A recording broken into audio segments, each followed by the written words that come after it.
All right, good afternoon. I will start off with a statement on the events that took place in France. The Secretary General strongly condemns the heinous attack today that took place in Notre Dame's Basilica in Nice, in which a number of people were killed. He extends his condolences to the family of the victims and reaffirms the solidarity of the United Nations with the people and government of France. Also, the High Representative for the UN Alliance of Civilizations, Miguel Moratinos, also issued a statement strongly condemning the barbaric attack, and he added that such heinous attacks targeting civilians, including worshippers, are intolerable and utterly unjustifiable whenever and wherever and by whomever they are committed. Here this morning, the Secretary General spoke at the Security Council meeting on women, peace, and security. As you know, today is the 20th anniversary of Resolution 1325, which calls for the adoption of a gender perspective to consider the special needs of women and girls during conflict. The Secretary General said that today the pandemic is having a disproportionately negative impact on women and girls. He added that as we recover from the pandemic, we face a choice to continue down the path of increasing militarization, conflict, and intergenerational losses, or to work towards greater inclusion, equality, and prevention of conflict and crises of all kinds.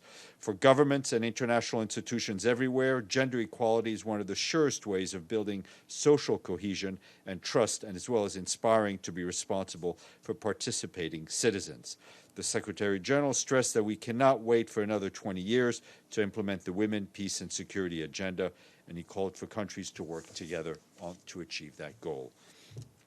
And this afternoon, the Secretary General will speak by video conference, live by video conference, to the 41st regular meeting of the Conference of Heads of Governments of the Caribbean Community, known as CARICOM. He will commend their leadership, in which has led to CARICOM countries reporting low levels of COVID-19 cases, and also their efforts to help people and businesses stay afloat during the pandemic.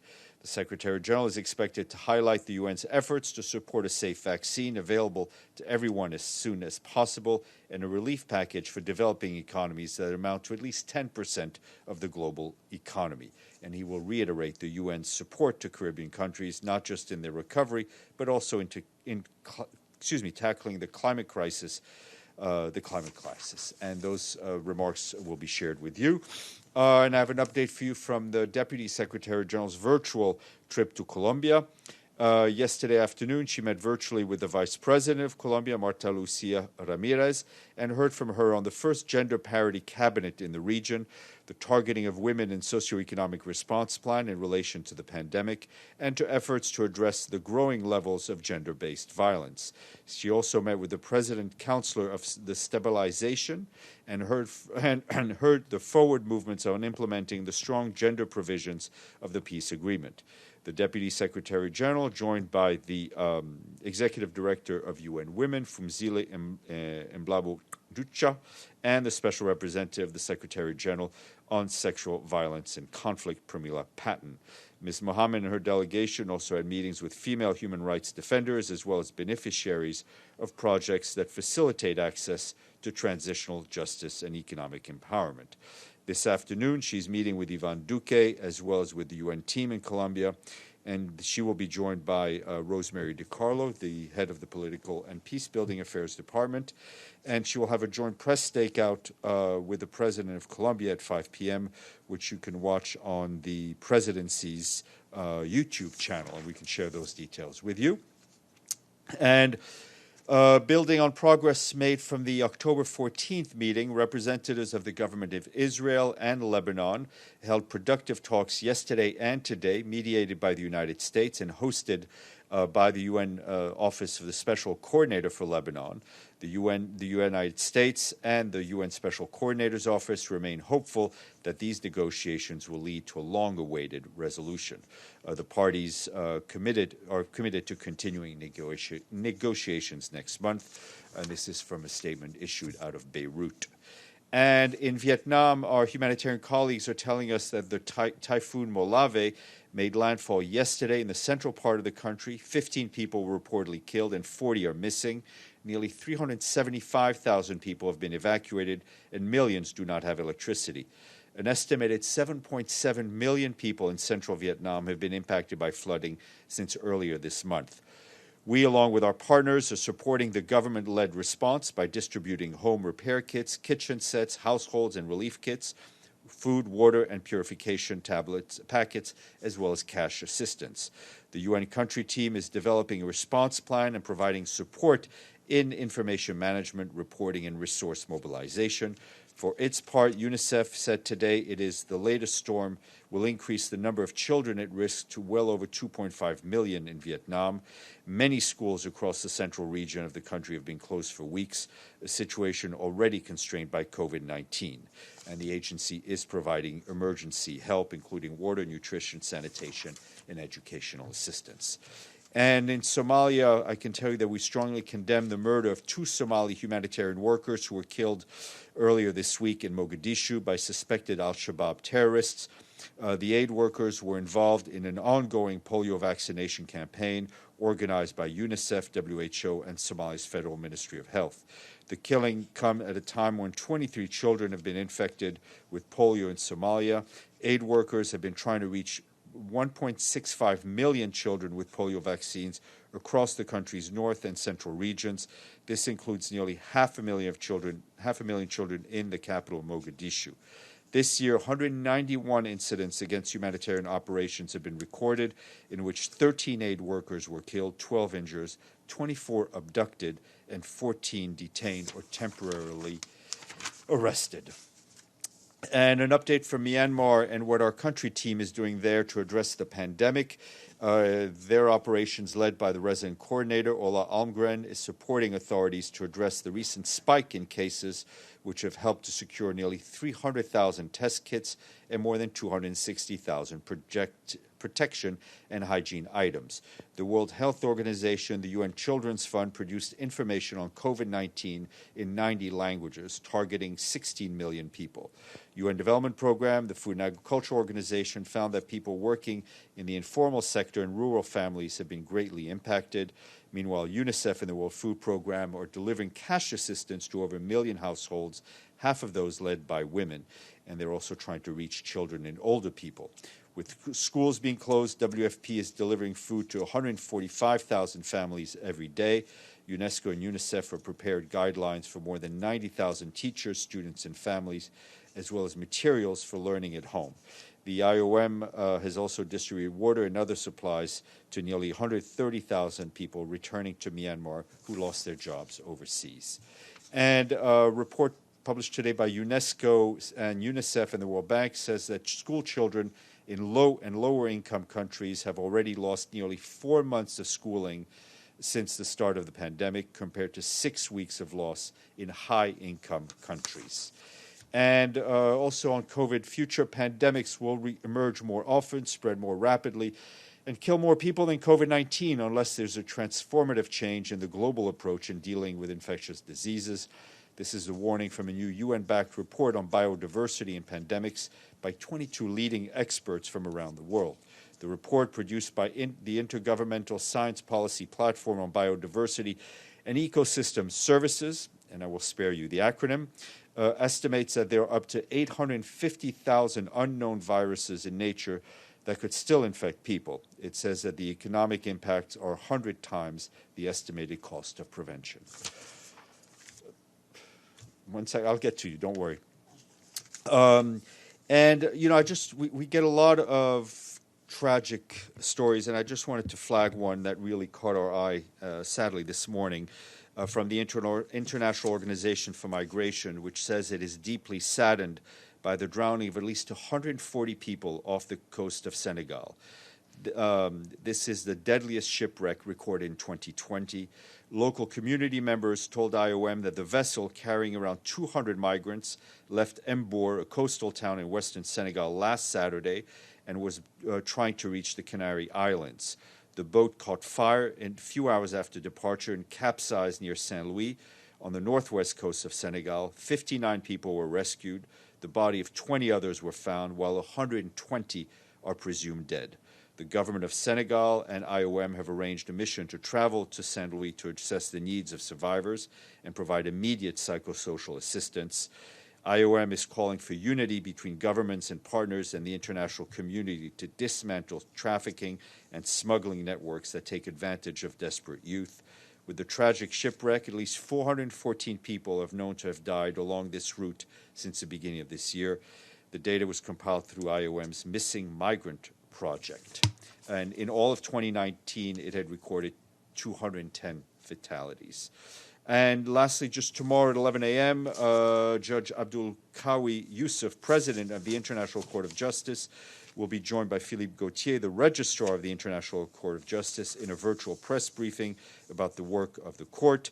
The President Yusuf will speak about the court's role and jurisdiction in its latest activities and working methods during the pandemic. Celia, you've been twitching to ask a question, so. Stéphane, Colombia and the virtual trip of Amina Mohamed. Understand the point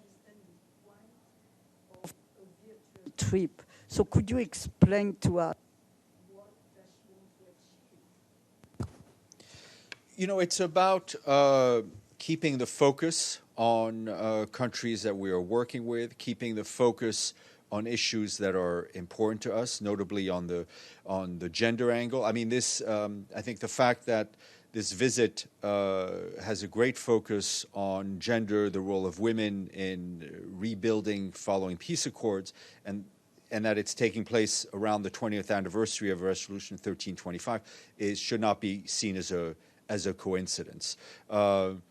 We are hamstrung because of the pandemic in our ability for senior officials to travel, though, you know, we're obviously always looking at opportunities to do so. This is a way for her to, and her colleagues, senior colleagues, Rosemary DiCarlo, the executive director of UN Women, to engage with local authorities and get to a deeper dive in some of the most important issues that we deal with. Mr. Bays. Just a quick follow-up on that first. Does a virtual visit include any virtual press engagement? Because, again, I keep pressing this point. The more you do things virtually, but you keep leaving out the press parts of it. Could she, for example, have a press engagement with Colombian journalists? She's doing that? Yeah, I read okay, it. I read that. That's okay. Sorry, that's all right. That's all right. That's all right. Yeah, COVID-19. First, any update on the outbreak at the Niger mission and on the resumption of business here next week? Weeks. I mean, unless things do not go according to plan, we expect meetings to restart next week. But obviously, the contact tracing needs to continue. A wider question then on COVID-19. In Europe and in some other places, there's clearly a serious re-emergence of the virus, and new lockdown measures are coming into place. This time, compared with the beginning of the year, there seems to be much more public opposition in many of these countries. What is the Secretary-General's message to governments and to people who are faced with new restrictions? First, his message is we need to be guided by the science, and policies need to be tethered to reality and to science. And that's, and every country has its own issues to deal with, its own health system to take into account. I think the message is also to take the virus seriously, right? To listen to facts, to try to push away the disinformation that we see all around us. Madame Lederer, and then we'll go to the screen. Thank you very much, Steph. In Tanzania, the leading opposition candidate rejected Wednesday's election and said whatever happened wasn't an election and was like, and I quote, spitting in the face of democracy, close quote. Does the Secretary General have any reaction to the opposition's allegations of widespread irregularities in the voting? Look, we don't have a mandate to assess these elections, right? We're not electoral observers. Assessing the quality of these elections is the job of electoral observers. We welcome the presence of regional, national, and some international observers during these elections. It is very important that the people wait calmly, that all sides avoid any violence, any rhetoric that could lead to violence. Mr. Sato.